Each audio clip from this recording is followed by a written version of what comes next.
নমস্কার, কেমন আছো তোমরা সবাই? আশা করি ভালো আছো। আমরাও ভালো আছি। চলে এসেছি আমার চ্যানেলে আর একটা নতুন ব্লগ নিয়ে। আজকে আমরা যাব হনুমান বাটিকা। সকালে চান টান করে রেডি হয়ে বেরিয়ে পড়বো হনুমান বাটিকা। চলো সঙ্গে থাকো, দেখতে থাকো আজকে আমাদের পুরো ব্লগটা। পৌঁছে গেছি আমরা হনুমান বাটিকা।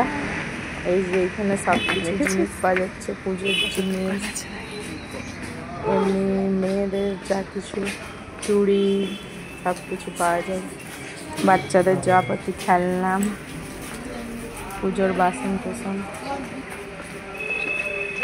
প্রথমে গেটের ভিতরে এসে মা দুর্গার মন্দির আছে, তারপরে এটা হচ্ছে গণেশ মন্দির।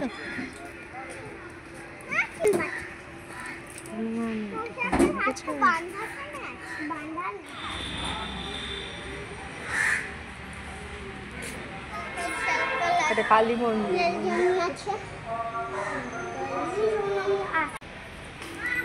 এটা মা কালীর মন্দির। এটা নতুন বানিয়েছে, আগে ছিল না, 4-5 বছরই হয়েছে বানাচ্ছে।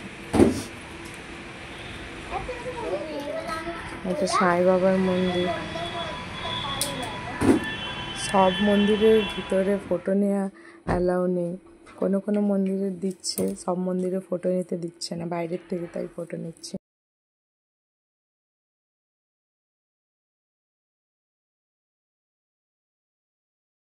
এই মন্দিরটাও নতুন নতুন হয়েছে, মা সামলেশ্বরীর মন্দির। এই যে এই মন্দিরটার ঠাকুরটা অনেক সুন্দর বনেছে, মন্দিরটা অনেক বড়, অনেক সুন্দর পুরো।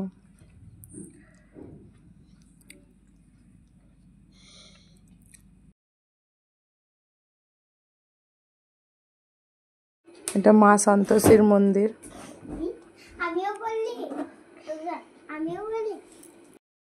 এরপর যাচ্ছি আমরা বৈষ্ণোদেবী মন্দির। এটা হলো বৈষ্ণোদেবীর মন্দির।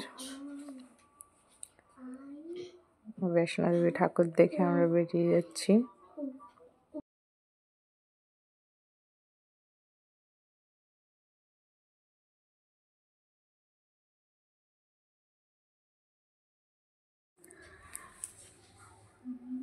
বৈষ্ণোদেবী ঠাকুর দেখে এরপর আমরা যাচ্ছি বজরংবলী দেখতে।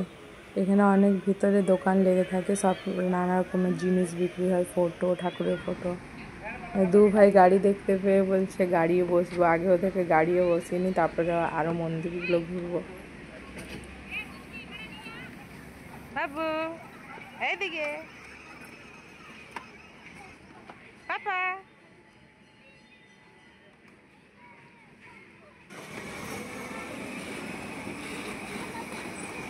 পাপা বাই বাই।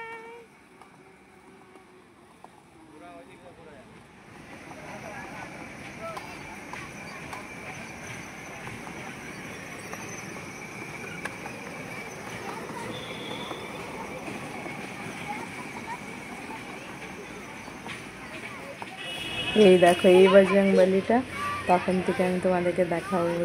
সামনের থেকে দেখো, পুরো উড়িষ্যাতে এটা সব থেকে বড় বজরংবলী। অনেক দূর দূর থেকে লোক আসে এখানে দেখতে। কত মধুমাছির ছাতা করে দিয়েছে, দেখ হাতের মধ্যে পুরো মধুমাছির ঘর।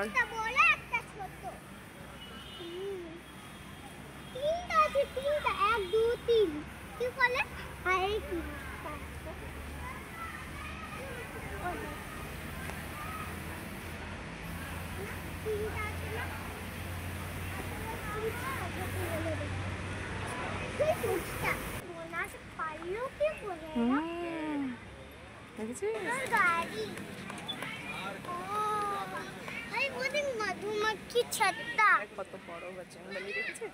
হ্যাঁ, মধুমাখি ছাত্তা ওইখানে এইখানে। এই মন্দিরগুলোতে সবগুলোতে এখন কালার হচ্ছে, দেখতে অনেক সুন্দর লাগছে। সব মন্দিরগুলোকে কালার করছে। কি ঠাকুর বলো তো? না, এটা হচ্ছে রাম লক্ষ্মণ সীতার মন্দির। কে কে আছে বলো তো?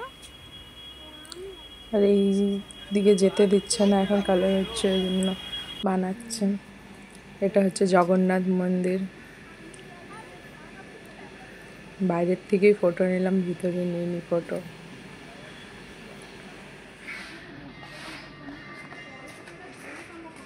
পাপা আমি কোথায় এসেছি? পাপা বলে দাও, বলো হনুমান বাটিকা, বলে দাও। হনুমান বাটিকা।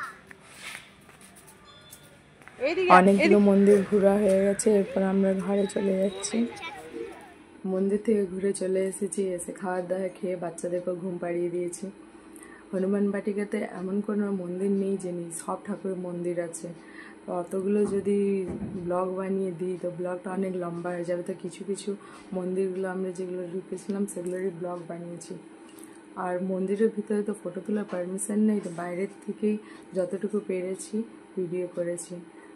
আজকের ব্লগটা দেখে তোমাদের কেমন লাগলো কমেন্ট করে অবশ্যই জানাবে।